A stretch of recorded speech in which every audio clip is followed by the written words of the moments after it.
Muito bem, hoje nós temos uma história muito bonita, uma história muito, né, de princesa, de rei, de rainha, né? Assim, as mulheres ficam, né, encantadas, né, com as histórias de reis e rainhas. Hoje a gente vai ter essa história de uma princesa, né? Princesa, na verdade, uma rainha. Vamos abrir o livro lá vai falar sobre o período de reconstrução que a gente está vendo agora, né? Enquanto Israel está se reconstruindo, né? Então esse fato da rainha Esther, ele acontece lá no exílio, fora de Israel. Este livro, para falar sobre esse livro de Esther, na verdade, ele até teve uma certa dificuldade de ser aceita dentro do cânon da Bíblia, ele ser aceito como um livro inspirado por Deus. Em primeiro lugar, por quê? Não por ser de mulher, mas pelo fato dele não ter a palavra Deus. Não é mencionado Deus no livro. Desde o início até o fim, fala-se de um jejum, que a rainha recomendou para fazer. A gente daqui a pouco vai verificar esse texto. Ele vai falar sobre um homem com princípios, né, éticos. Ele vai falar sobre o povo judeu, mas não fala sobre Deus. A gente não vai ter nenhuma doutrina de Deus. O livro nem menciona a palavra Deus. Não existe. Né? Seria o tetragrama, né? Que nós hoje temos como interpretado como Jeová ou Javé. Não existe. Ou o Senhor dos Exércitos, Elohim. Não existe essa denominação de Deus dentro do livro de Esther. Então, por isso que ele teve uma certa resistência de ser aceito dentro do cânon da Bíblia. Mas ele relata a história de uma rainha e do Império Persa. E historicamente, eu vou traçar alguns paralelos aqui com o conhecimento histórico que a gente tem. E a gente pode observar várias pontes, né, que a gente pode relacionar com a história secular com aquilo que nós temos dentro da história de Esther. Né? Ele está muito bem conceituado dentro da história. Então, para a gente começar, vamos ver lá Esther, capítulo 1, versículos 1 a 5. Esther, capítulo 1, versículos 1 a 5. E aqui a gente já vai ter uma introdução desse período, né, onde os persas, os medo-persas, estão dominando, né, o antigo mundo, o mundo conhecido. Né? Foi isto que aconteceu nos dias de Assuero, que reinou desde a Índia até a Etiópia, sobre 127 províncias. Neste tempo assentou o seu rei, Assuero, no trono do seu reino, que está na fortaleza de Suzã. No terceiro ano de seu reinado, deu um banquete a todos os seus príncipes oficiais. Estavam perante ele os chefes do exército da Pérsia e Média, e os nobres e governadores das províncias. Por 180 dias mostrou ele as grandes riquezas de seu reinado, do seu reino, e o esplendor da glória da sua majestade. Acabados aqueles dias, deu o rei um banquete a todo o povo que se achava na fortaleza de Suzã, desde o maior até o menor, por 7 dias no pátio do jardim do Palácio Real. Aqui a gente vê então a pompa, né? O esplendor deste reino persa, o Medo-Persa. Ele está falando aqui de 127 províncias, tá? E isso historicamente é confirmado, né, de que o reino persa, daqui a um pouco mais à frente a gente vai ver como é que esses reinos eles eram chamados, mas realmente era uma estratégia que na verdade o rei Dário já havia feito, né, a divisão do império em pequenos povoados, não povoados não, mas províncias, ele fez então um banquete, uma festa, né, ele queria mostrar então a sua glória toda, e isso durou, né,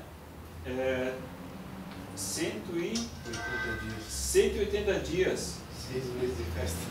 De festa, né? Então imagina o que foi isso, né? E para concluir, Então esse período todo de festas ele fez 7 dias, né? Então mais aí um bom momento de festas. Nesse período então, chegando no final desse período, no 7º dia, algo acontece, né? Versículo 10 a 12. Ao 7º dia o rei, estando já alegre do vinho, e o seu coração mandou que Meumã, Biztá, Harbona, Bigtá, Abagtá, Zetar e Carcas, os 7 eunucos que serviam na presença do rei Assuero, introduzissem na presença do rei a rainha Vasti, com a coroa real, para mostrar aos povos e aos príncipes a formosura dela, pois era extremamente formosa à vista. Porém, a rainha Vasti recusou atender à ordem do rei, dada por intermédio dos eunucos, pelo que o rei muito se enfureceu e se inflamou de ira. Né? Ele queria agora, né, terminar com chave de ouro. Agora vou concluir a festa com chave de ouro, manda vir a rainha, eu vou mostrar a beleza dela, a beleza da minha rainha, da minha esposa, vou mostrar para todos os grandes líderes ali. Pediu que ela viesse e ela disse, não vou. Né?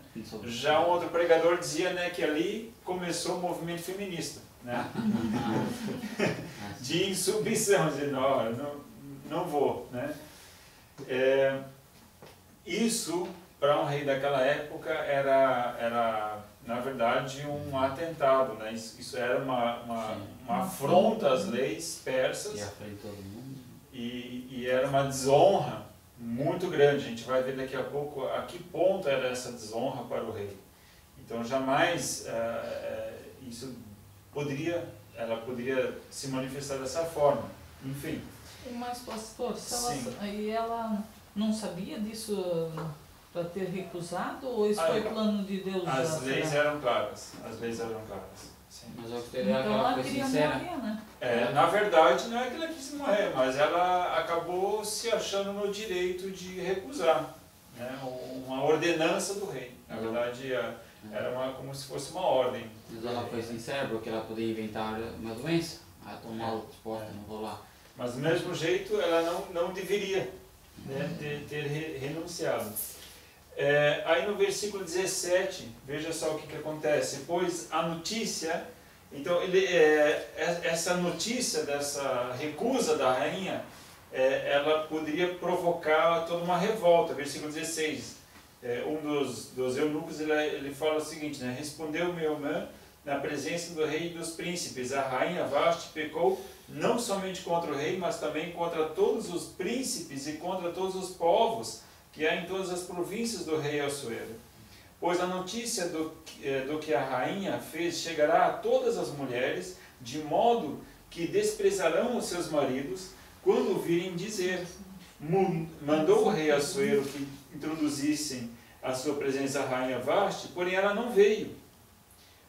Então, aí versículo 18, nesse mesmo dia as princesas da Pérsia e da Média, sabendo o que fez a rainha, dirão o mesmo a todos os príncipes do rei. Assim haverá muito desprezo e indignação. Eles disseram, aquilo que a rainha fez, na verdade isso vai vazar. Vai para todo mundo.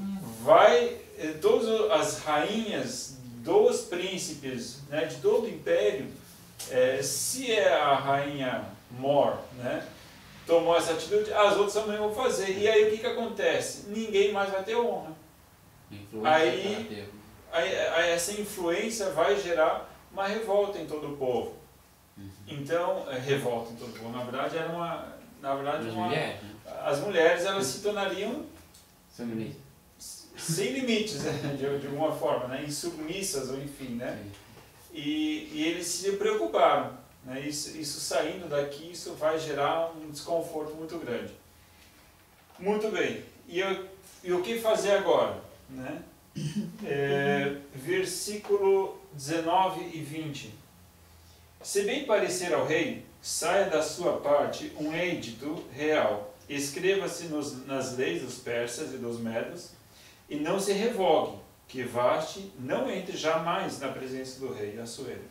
e também o rei dê o reino dela a outra que seja melhor do que ela.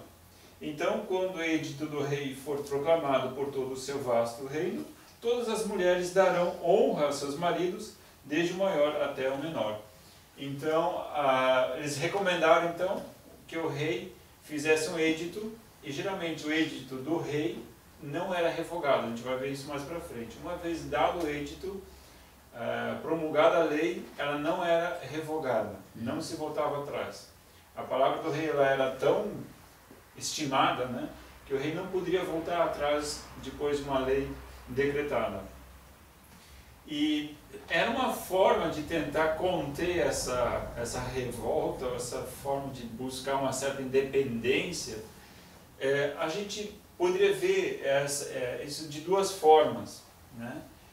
Se fosse uma razão das mulheres serem escravizadas, algumas realmente tinham uma opressão muito forte, né? Elas não tinham opinião, elas não tinham razão, elas não tinham, não contavam, enfim, elas eram menosprezadas nessa época. E ainda mais, isso já na sociedade como um todo, né? Agora, como por ser ainda a esposa do rei, ainda muito mais devia-se a obediência, né, à autoridade do rei. Agora a gente vai comparar um pouquinho ela mais para frente com a atitude de Esther.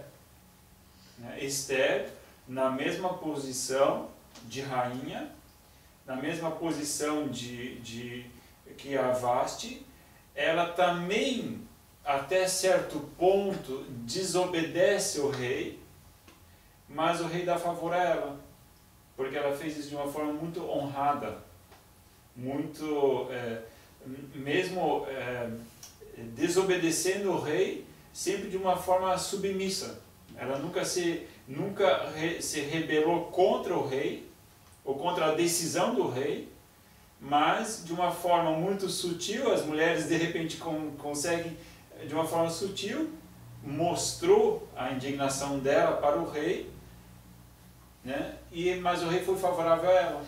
Então significa que você não quer dizer que a rainha não poderia expressar a vontade dela, desde que fosse de uma forma honrosa. Não teria problema. Porque a gente vai ver isso com Esther depois. Esther, ela estava correndo risco de vida. Assim como Vasti acabou se expondo ao risco de vida, que ela não precisaria, né? Esther, ela se expõe ao risco de vida, até certo ponto não querendo, não gostando de um edito que o rei decretou, mas de uma forma muito honrosa, e ela recebe o favor do rei.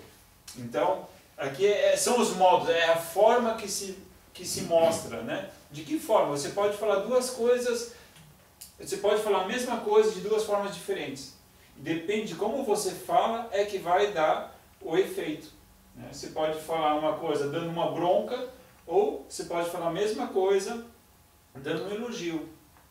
E você vai ver que a motivação da pessoa muda na hora. Você pode falar a mesma coisa, gerar opressão ou alívio. Depende só da forma que você fala, né? Continuando então a história de Esther, Vasti, então, ela acaba negando o favor do rei, negando a vontade do rei. Já é recomendado, então, baixa um decreto dizendo que Vasti nunca mais vai entrar na presença do rei e que vai ser colocado a outra no lugar dela pela desobediência dela. Muito bem. Versículos 19 e 20, a gente leu? Sim. Não. Sim. Sim. Então vamos lá para o capítulo 2. Esta parece uma novela, né? Veio o capítulo, mostra o rei, a corte, as festas e tudo mais. Acabou. Capítulo 2. Agora vai mostrar o outro lado, vai mostrar uma outra realidade. Nesse mesmo reino, nesse mesma corte, vivia um homem chamado Mordecai. Parece que ele vai apresentando os personagens primeiro, né? Antes de desenrolar a cena toda, a novela, né? Ele vai apresentando os personagens. Primeiro ele mostra um lado, agora vai mostrar outro lado. Mordecai, vai mostrar Esther. Veja lá no capítulo 2, versículo 7. Aqui eu já falou um pouco de Mordecai. Mordecai tinha uma prima chamada Hadassa, a quem criara, porque ela não tinha nem pai nem mãe. Esta moça, que também era conhecida por Esther, era esbelta e formosa, morrendo seu pai e sua mãe. Mordecai a tomara por sua filha. Ele já falou um pouquinho de Mordecai, agora vai falar de Esther. E quem era essa Esther? Esther, então, não era filha natural de Mordecai, né? Mordecai era um mordomo da corte, ficava ao lado da porta, um porteiro. E Esther, ela era, pelos pais dela haverem falecido, né? Tanto Mordecai era judeu, quanto toda a família de Esther eram judeus. E aí, como ela ficou desamparada, ele tomou ela e assumiu, né? Ela como filha dele. Então assumiu a paternidade de Esther e ela era formosa, né? Já dá para ver que pelos traços que foram descritos aqui que ela era formosa. Versículo 12.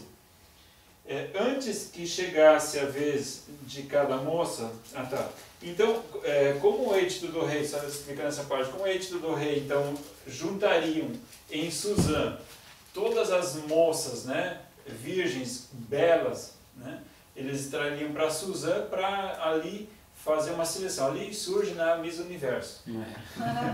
Ali surge a qual o rei mais fosse se agradar, seria escolhida para ser a rainha, que seria substituta da Vasti. Então fizeram todo um Miss, né? Fizeram ali uma campanha de Miss e foram desfilando ali as Misses. E olha só como é que era a dinâmica. Eu acho que o Silvio Santos já apresentava naquela época. Essa época já tinha. E tem um... A Esther trapaceou. Tem um filme até sobre a Esther. É legal. Mostra bem. E o interessante é que hoje em dia, quando eles fazem Miss Universo, também é colocada uma coroa de rainha sobre. Rainha, não sei. E às vezes enganam-se. O último foi, coitado. Enfim, no versículo, capítulo 2, versículo 12, eu acho que ia ler agora, né? 2:12. Antes que chegasse a vez de cada moça vir ao rei Assuero, tinha ela de completar 12 meses de tratamentos de beleza, segundo as prescrições para as mulheres, 6 meses com óleo de mirra e 6 meses com especiarias e com perfumes. Nossa. Então, se você acha que a tua esposa demora muito na hora de se preparar, você nem viu, né, o quanto demorava essas mulheres se prepararem para vir na presença do rei. Estavam de molho, né? Imagina, 1 ano, 12 meses, tá? Ficavam num processo, né? Não tinha academia ainda. Não tinha academia.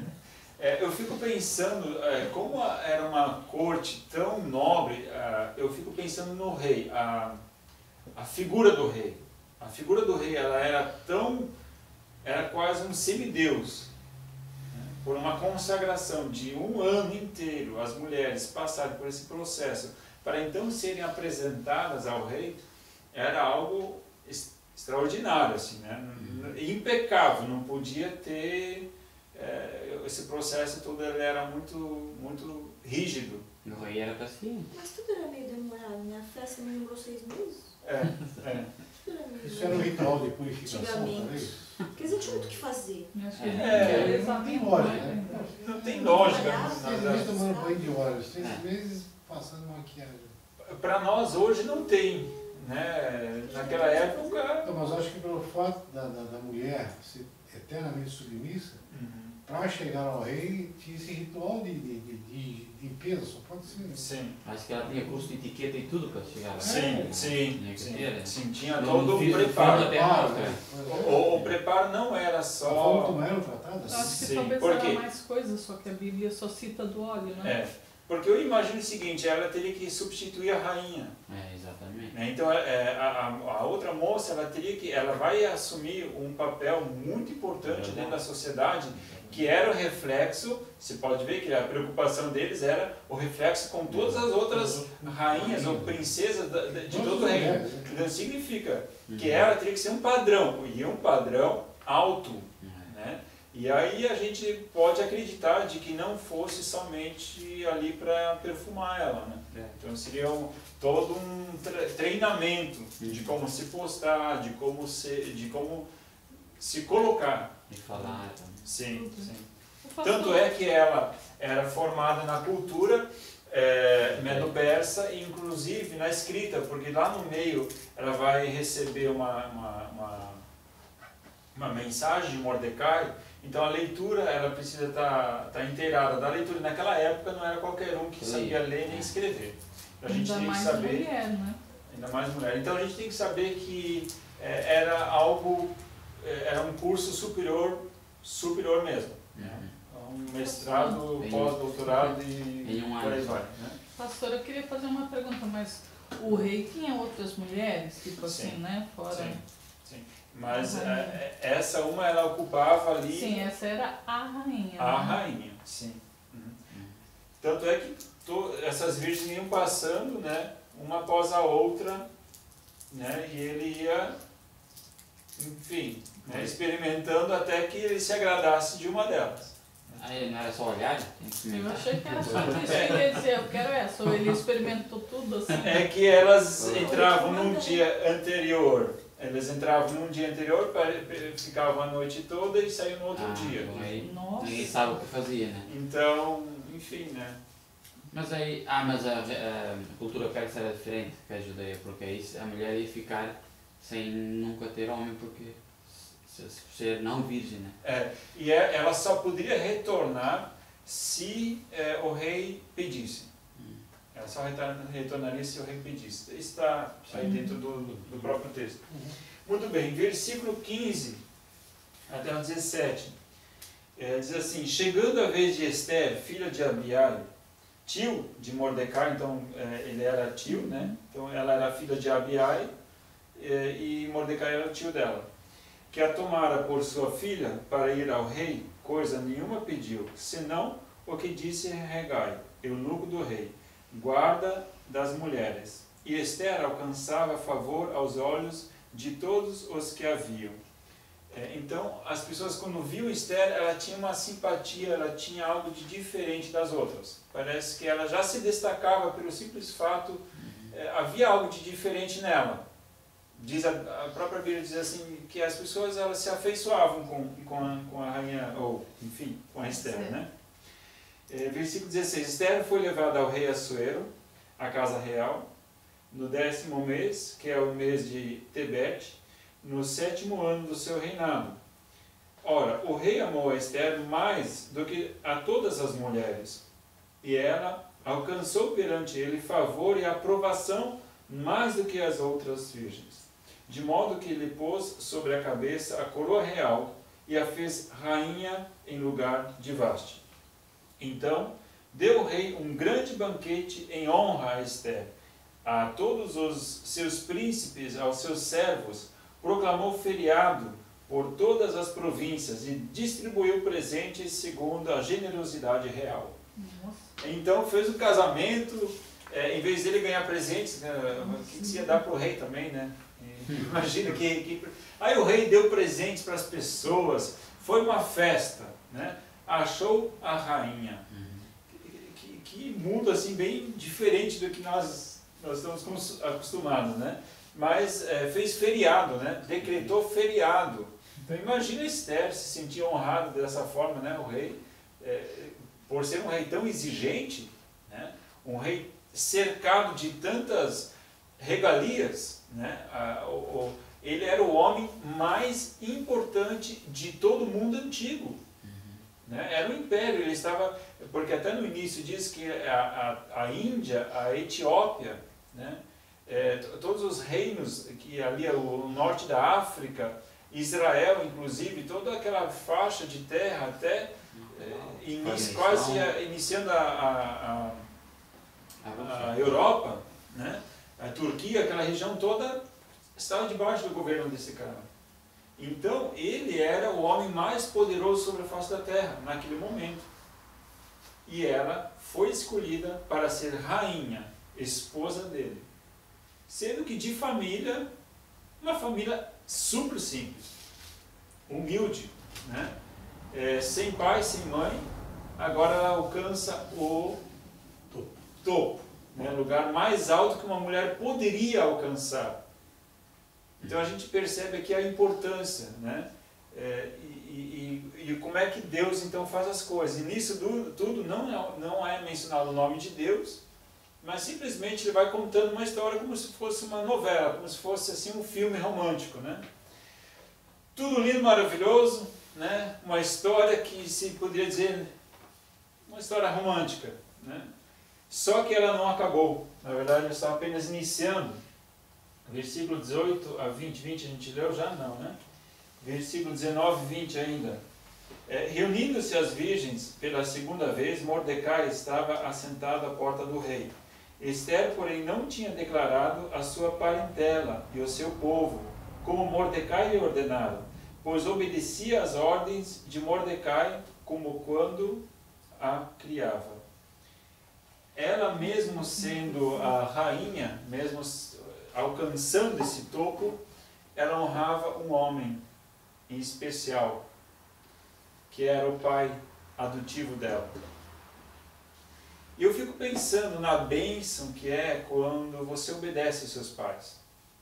Eu vejo isso, né? Quando a gente pode tirar uma lição disso tudo, é a bênção que existe debaixo da obediência. A desobediência pode gerar morte. A gente poderia retirar isso dessa história ou não? Sim. A desobediência gera morte. Se não morte declarada, né?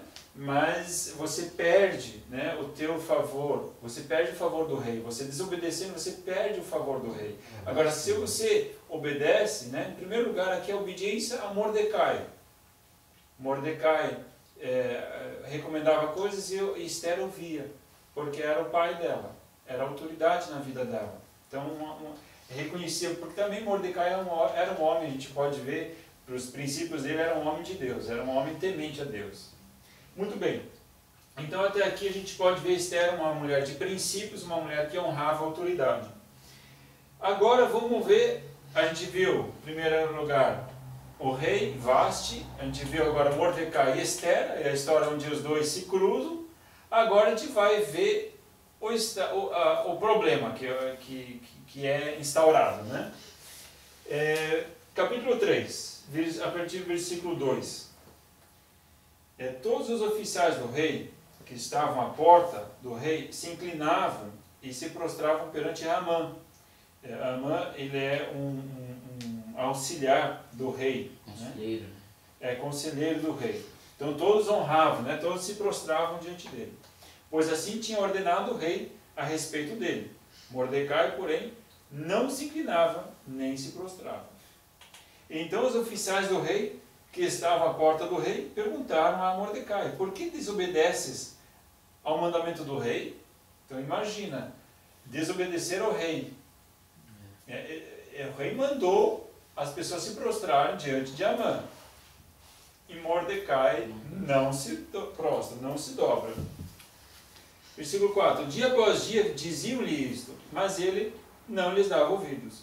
De sorte que o fizeram saber a Amã, para ver se o procedimento de Mordecai seria tolerado, pois ele lhes tinha declarado que era judeu. Então o que acontece? Esses caras chegaram para Amã e falaram: Amã, tem um cara lá na portaria que ele não se prostra diante de você. Só para ver se Mordecai ia continuar naquela de não precisar se prostrar ou não. Então só para, na verdade, dar uma provocada ali. E Mordecai, eu não sei qual o porquê ele não se prostrava diante de Amã. O texto só diz que ele não se prostrava, mas alguma coisa deve ter a ver. Ele era judeu, é por isso, né? Ele era judeu, justamente. Como José também não se prostrou lá diante do faraó. Uhum. E os caras lá do Nabucodonosor também não. Sim. Só próximo para Deus, né? Os três. Deve ter, para mim existe uma coisa, deve ter alguma coisa a ver com o princípio de temor a Deus. Eu acho que sim. Tá? E a gente já logo vai ver que na verdade Amã é uma pessoa muito orgulhosa. Muito orgulhosa. Né? E na verdade justamente por isso é que há esse embate entre Mordecai e Amã. A coisa não rola por quê? Porque Mordecai não se prostra e Amã, pelo seu tão grande orgulho, se sente completamente ofendido, né? E por isso que ele acaba, a problemática ela começa por aí. Capítulo 3, versículo 6 agora. Eu acho que a gente leu até o 5, né? Certo. Não, até o 4. Agora 5, 6. Vendo Amã que Mordecai não se inclinava nem se prostrava diante dele, encheu-se de furor. Porém, tendo descoberto o povo de Mordecai, Amã achou pouco tirar a vida somente de Mordecai. Por isso procurou um modo de destruir a todos os judeus, o povo de Mordecai, que havia em todo o reino de Assuero. Aquilo que a gente falou, né? Então os judeus já haviam se espalhado por todo o reino de Assuero. Significa que no Império Medo-Persa não haviam judeus apenas em um local, mas já haviam judeus em várias províncias, né? Principalmente do norte, né? Israel mesmo. Sim, esses estavam realmente distribuídos em todo o reino. Então ele falou, olha, vai ser pouco matar só Mordecai. Né? Eu quero agora passar o fio da navalha em todo o povo dele. Era racista, tá? O cara queria, né? Primeiro extermínio de judeu ali, foi a tentativa, né? Primeira tentativa de... Foi o primeiro Hitler, acho eu. Aprendeu com Sim, ele. Hitler aprendeu com Amã. Né? Muito bem. Versículo... deixa eu ver aqui. A gente está no capítulo 3, sim. 9, 11... Não, a gente estava no 12 agora, né? Capítulo 3, versículo Foi até o 6, 6. o último. 6. 3, 6... Ah, tá. 9 a 11. Diz assim: se agradar ao rei, decrete-se que sejam mortos eu porei nos tesouros do rei 10.000 talentos de prata para os homens que executarem este negócio. Assim tirou o rei o anel da mão e o deu a Amã, filho de Amedata, o Agagita, adversário dos judeus. E lhe disse: essa prata te é dada, como também este povo, para fazeres dele o que bem te parecer. Amã, ele prometeu inclusive uma certa recompensa, né? Colocar nos cofres públicos ali uma certa recompensa das pessoas que fossem executar essa ordem. E o rei pegou, e o anel do rei era o selo real, né? Geralmente quando se mandava alguma correspondência, alguma coisa assim, derretia-se a cera e carimbava com o anel do rei. Então o rei deu autoridade dele para Amã fazer o que ele quisesse com aquele povo. Então olha só a autoridade que o rei deu na mão de Amã. E aí então baixaram esse decreto para matar o povo de Israel. Versículos 12 e 13 ainda. Então no 13º dia do primeiro mês foram chamados os secretários do rei. Conforme tudo que Amã ordenou, escreveu-se aos sátrapas do rei e aos governadores que havia sobre todas as províncias, aos príncipes de todos os povos e a cada província segundo o seu modo de escrever e a cada povo segundo a sua língua. Em nome do rei Assuero se escreveu e com o anel do rei se selou. Aqui a gente pode ver então um pouquinho da estrutura do Império Medo-Persa. Aqui ele não está falando, deixa eu ver se ele vai acabar falando dos cavalos. Não, neste momento ele não fala, mas em outro momento ele vai falar dos cavalos. Então, o correio Medo-Persa foi um dos melhores correios daquela época. houveram algumas grandes modificações que o rei Dário fez. Em primeiro lugar, a divisão das províncias, em 127 províncias que eram esses sátrapas, chamavam-se satrapias. Então, cada líder de cada satrapia era um sátrapa. Todo o reino era ligado por vias, por estradas. Então, o segundo grande avanço, né, foram as estradas ligando todo o império. Terceira grande forma de dominação era o correio. As informações elas corriam rapidamente. Se acontecia alguma coisa lá no fim do império, ele sabia rapidamente, porque havia um correio que usava cavalos, né? Então, rapidamente as informações elas corriam dentro do Império Medo-Persa, né? E aqui as informações elas eram registradas não somente na língua dos Medo-Persas, mas sim nas línguas de todo o Império. Onde havia uma língua diferente, foi traduzido para todas essas línguas e aquilo foi enviado para todas essas nações. Versículo 13.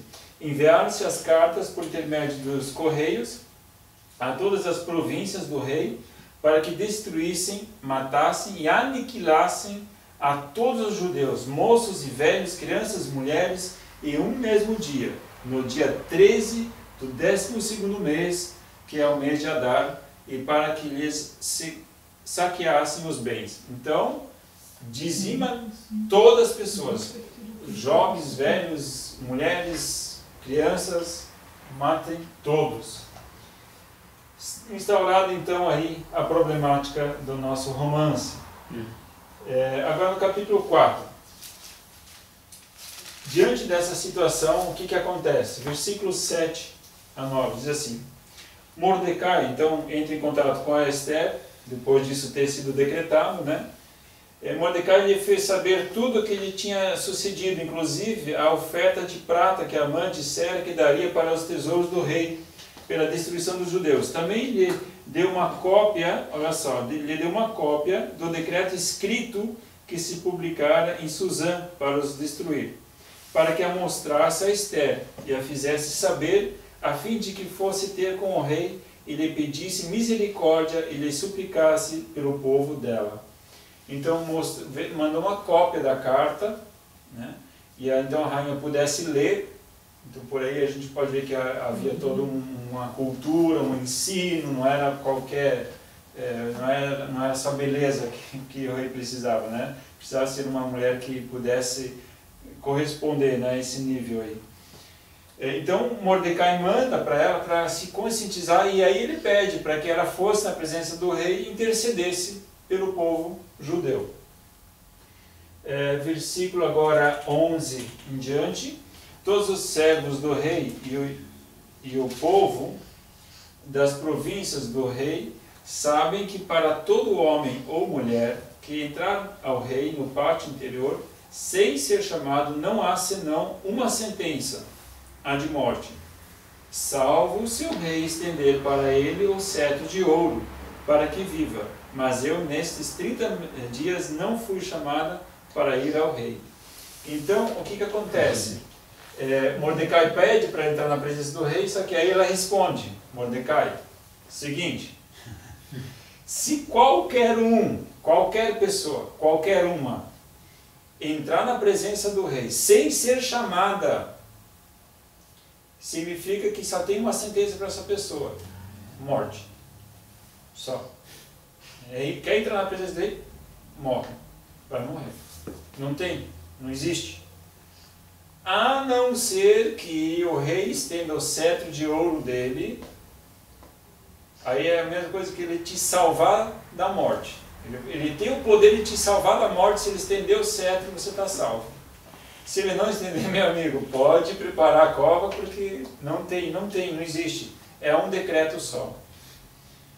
Então, ela falou, isso aí eu fico pensando então, se eles sabiam da rigidez, se a Vasti sabia da rigidez das leis, ela era muito consciente em negar uma ordem do rei. Porque a ordem do rei não era somente um pedido, Não é que o rei estava pedindo para ela entrar na presença dele. Era uma ordem. E a ordem do rei se cumpria. Então, era difícil dizer, mas é que eu não estava bem afim de ir lá. Eu acho que ela queria se O que matar. aconteceu com ela? Foi jogada na rua ou foi dada... Não. Ela somente nunca mais... Ela perdeu o lugar dela e ela nunca mais poderia entrar, nunca mais poderia ver o rei. Ela foi... Ela não queria mesmo. Eu acho que ela está em depressão. Ela feliz. Tá ali. Não sei se ela estava feliz, né? Eu imagino mais assim que essa punição, acho que por ser algo assim tão forte, né? Eu acho que era mais um castigo do que um alívio para ela, não sei. A leitura que eu faço é que a gente tem muito aquela imagem, a gente tem muito aquela imagem do rei e da rainha juntos em cima do trono e tal, né? Na verdade era assim, né? O rei quando queria chamava, senão ficava lá, né? Então, continuando então, o alerta, né? Só alertando Mordecai e dizendo a Esther, dizendo, olha, é difícil que você está me pedindo, né? É complicado isso, né? Vamos lá continuar então no versículo 15 em diante. Diz assim, então mandou Esther que tornasse a dizer a Mordecai. Então aí Mordecai, desculpa, eu não tinha lido até o 14, acho que só até o 11.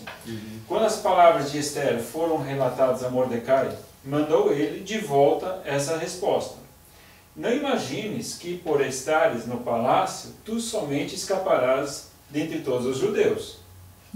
Pois se de todo te calares agora, socorro, livramento de outra parte virá para os judeus, mas tu e a casa de teu pai perecereis. E quem sabe, se não foi para tal tempo como este que chegaste ao reino? O interessante é que Mordecai tinha uma fé tão forte de que Deus não ia permitir a morte do povo judeu, que ele diz, se não for por você, Deus vai nos trazer livramento de alguma outra forma. Olha a fé dele. Por isso que eu digo, Mordecai era um homem de fé, né? Claro que a gente não vê aqui explícito isso, mas ele diz, olha, se você não fizer nada, o socorro vai vir. O socorro vai vir. Agora, você e a tua família, não sei se vai sobreviver. Você pode salvar a tua pele também, né? Ele falou, se você acha que só por você ser rainha, tá aí no palácio, que você vai ser preservada, não confie nisso, né? E aí ele ainda coloca, mas será que justamente não foi por isso que você está onde você está? Será que não tem propósito nisso? Né? Por isso que acho que é a outra. Justamente, tinha todo um propósito. Daqui a pouco a gente vai ver o final ainda. O final é que reserva ainda a grande surpresa. Então a gente pode ver que Mordecai é uma pessoa muito fiel, uma pessoa muito simples, e ele diz, olha, Esther, será que não é justamente por isso que você está onde você está? A gente ia falar, porque Deus te colocou lá? Justamente não foi por isso? Né? Aí, a resposta. Então mandou Esther que tornasse a dizer a Mordecai, vai, ajunta todos os judeus que se acharem em Suzã e jejuai por mim. Não comais nem bebais durante 3 dias, nem de dia nem de noite, e eu e as minhas moças também assim jejuaremos. Depois irei ter com o rei, ainda que seja contra a lei, e se eu perecer, pereci. Assim Mordecai se foi e fez conforme tudo que Esther lhe tinha ordenado.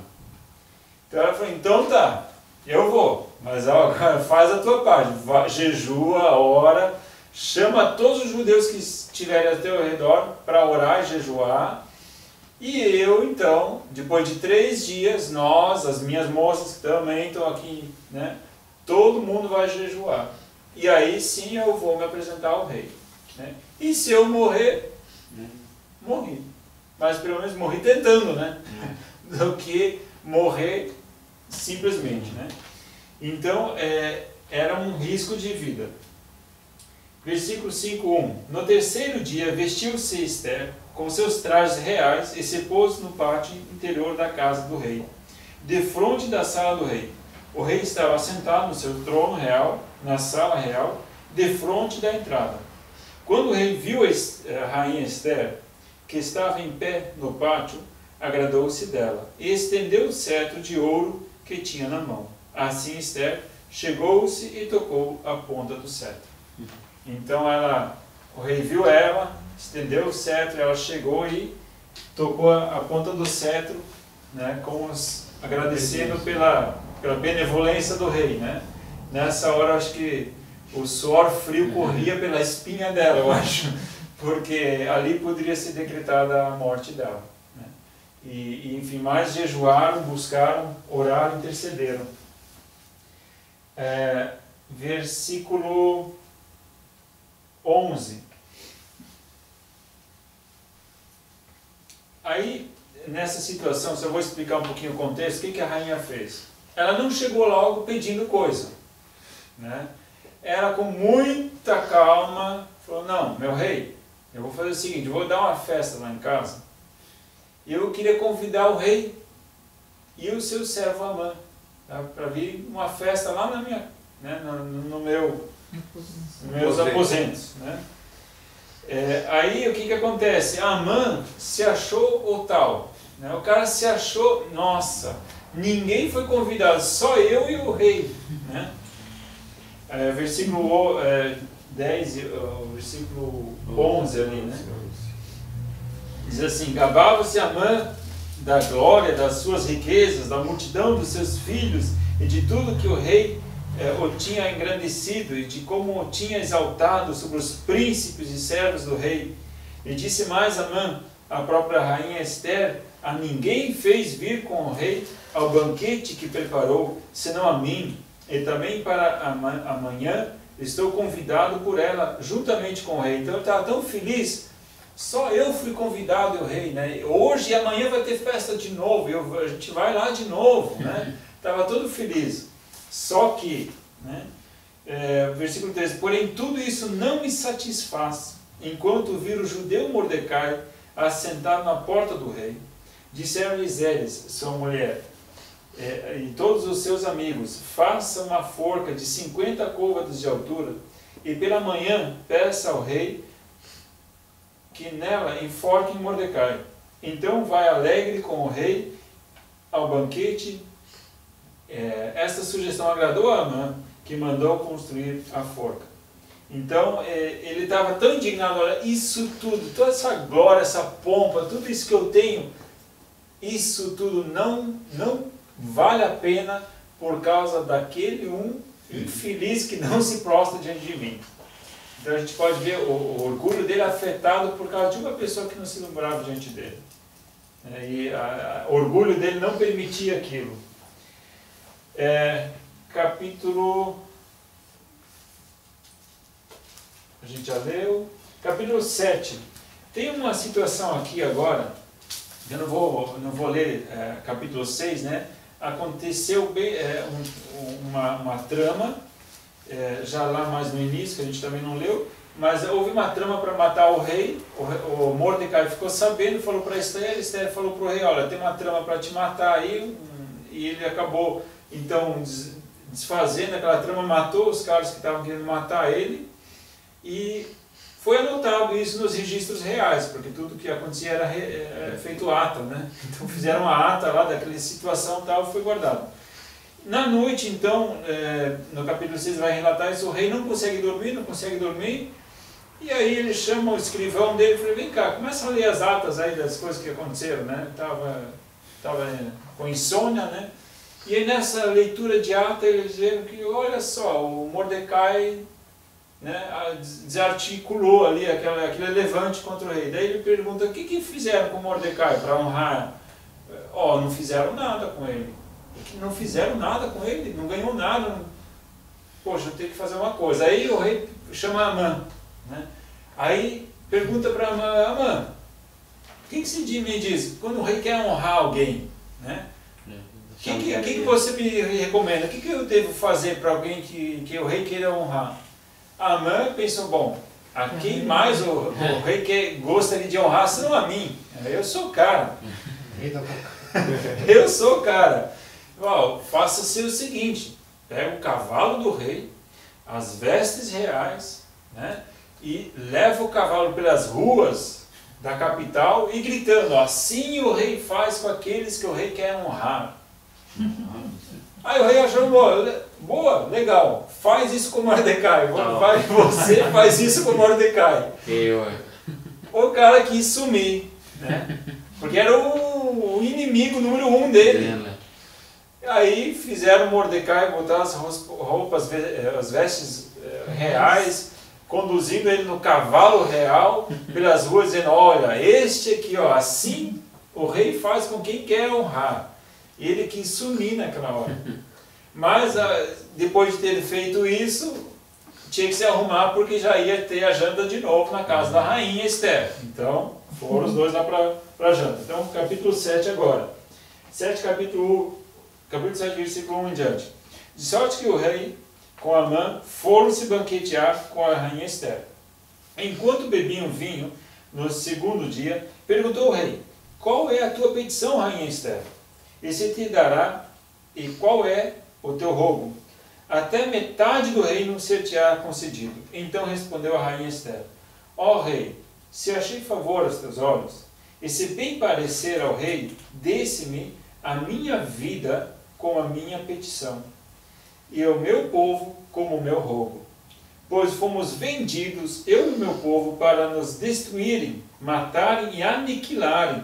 Se ainda por servos ou por servas nos vendessem, calar-me-ia, ainda que o adversário não poderia ter recompensado a perda do rei.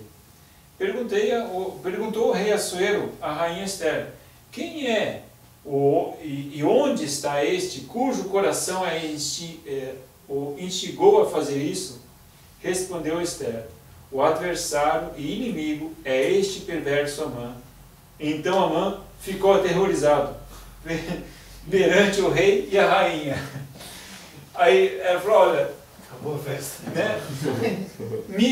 Eu vou morrer, né? Eu peço, o que você pede? Eu quero a minha vida, eu quero viver. A minha vida do meu povo, só isso que eu peço, né? Mas quem foi o cara que... Foi esse cara aqui, ó, o Amã. O Amã nessa hora ficou desesperado. Agora a coisa não andou bem. Agora versículo... capítulo 7, versículo 7 em diante. O rei, no seu furor, levantou-se do banquete do vinho e saiu para o jardim do palácio. Mas Amã, percebendo que o rei já havia determinado mal contra ele, ficou a fim de rogar a rainha Esther por sua vida. Assim que o rei voltou do jardim do palácio à sala do banquete, Amã estava caído sobre o divã em que se achava Esther. Então exclamou o rei, quereria ele também violar a rainha na minha presença nesta casa? Assim que esta palavra saiu da boca do rei, cobriram o rosto de Amã. O coitado estava rogando pela vida dele para Esther. Então ela estava naquele divã e ele estava suplicando. Daí o rei entrou, viu aquilo e ainda está atacando a minha esposa. Aí ficou pior ainda, né? Em cima da cabeça. Ainda está atacando minha esposa na minha frente. Ele pensou, agora desandou, né? Versículo... Parei, não? No nono. Vai começar o nono. É o nono. Então Arbona, um dos eunucos que serviam diante do rei, disse, a forca de 50 côvados de altura que Amã fez para Mordecai, que falou em defesa do rei, está junto à casa de Amã, disse o rei, enforcai-o nela. Assim enforcaram a Amã na forca que ele tinha preparado para Mordecai. Então o furor do rei se aplacou. Então a forca que ele tinha preparado para Mordecai, ele mesmo foi enforcado nela. Enfim, ali o feitiço virou contra o feiticeiro, literalmente, né? Mas tudo com obra de Deus, né? Ele vai tocando no coração do rei, por causa da oração e jejum, né? Por isso aqui na Basti também não foi lá ter com... Para concluir, só vou contar o restante da trama aqui. O que acontece? A rainha, então, ela intercede pelo seu povo como o rei não podia voltar atrás a uma ordenança que ele tinha lançado, e era consciente isso não podia ser feito, então o que ele faz? Ele lança uma segunda lei que permite que os judeus pudessem se defender contra os ataques daqueles que queriam tirar a vida deles. Né? Então, naquele dia, eles poderiam se defender de qualquer forma. Tá? E naquele dia, então, mataram várias pessoas, os judeus mataram as outras pessoas. Porque eles vinham, de repente, atacar eles, e os judeus contra-atacaram e mataram várias pessoas em todo o reino, mataram pessoas, né? Então, quem saiu grande vitorioso nessa trama toda foi o povo judeu. Né? Eles que iriam sofrer a ação, eles que, na verdade, acabaram atuando, né? Sendo os grandes beneficiados com isso. Né? Só vou trazer aqui bem no finalzinho, o último versículo, capítulo 10, versículo 3, que é o último versículo. Inclusive, o próprio capítulo 10 só tem 3 versículos. Né? O último versículo diz assim: o judeu Mordecai foi o segundo depois do rei Assuero, e grande entre os judeus, estimado pela multidão de seus irmãos, porque trabalhou pelo bem-estar do seu povo e procurou a prosperidade de todos os judeus. Quem ocupou o lugar de Amã agora era Mordecai. O anel de autoridade do rei foi pousar na mão de Mordecai e inclusive decretaram um feriado, né? Que era o dia da festa de Purim. Né? Então os judeus festejaram então aquilo que era para ser o dia de tristeza, se tornou um grande dia de festa. E até hoje festejam isso? Até hoje existe aí essa tradição. Né?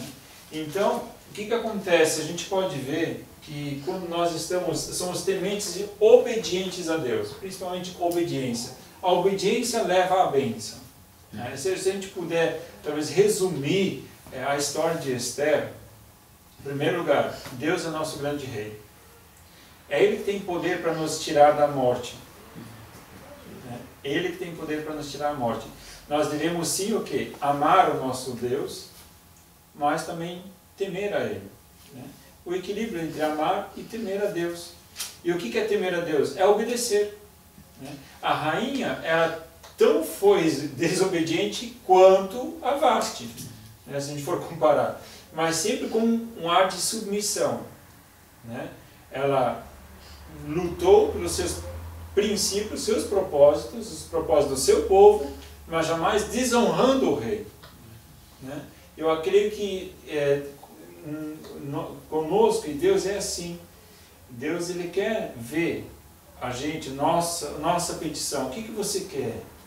Ele quer suprir as nossas carências, nossas necessidades, desde que nós façamos isso com o reconhecimento que nós somos. Né?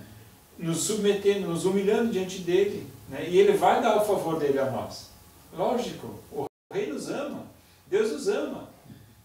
Ele quer vir ao nosso encontro, mas Ele também quer ser honrado. Porque muitos hoje em dia perderam o respeito de Deus. Exigem as coisas de Deus, porque Deus tem que dar. Querido, não. Deus, no seu grande amor e muita misericórdia, Ele nos concede o favor de chegarmos diante dEle, que é o Criador dos céus e da terra, que é o Criador do universo. Se o rei da Pérsia era um rei honrado, então imagina o Criador do céu e da terra. E Ele nos dá a oportunidade de chegarmos diante dEle e pedirmos algo. Por que eu vou desonrar Ele? Por que eu vou desobedecer a Ele? Por que eu não vou me submeter a Ele? Entendemos agora então que na verdade o amor, ele nos protege. E o princípio, né? Se Deus dá uma lei, Ele cumpre ela. Né? E assim também foi para conosco. Nosso decreto de morte já tinha sido decretado. E Deus não pode voltar atrás. Todo aquele que pecar será morto. Né? Porque o salário do pecado é a morte. Mas o dom gratuito de Deus em Cristo Jesus é vida eterna. Então teve alguém que nos defendeu. Quem nos defendeu? Jesus Cristo. Ele nos defende. Então, o dia que para nós era morte se tornou um dia de festa, que é a Páscoa. Jesus Cristo morreu. A minha é a sua morte. E por isso que nós podemos festejar, porque é dia de vitória. Amém? Amém. Vamos orar?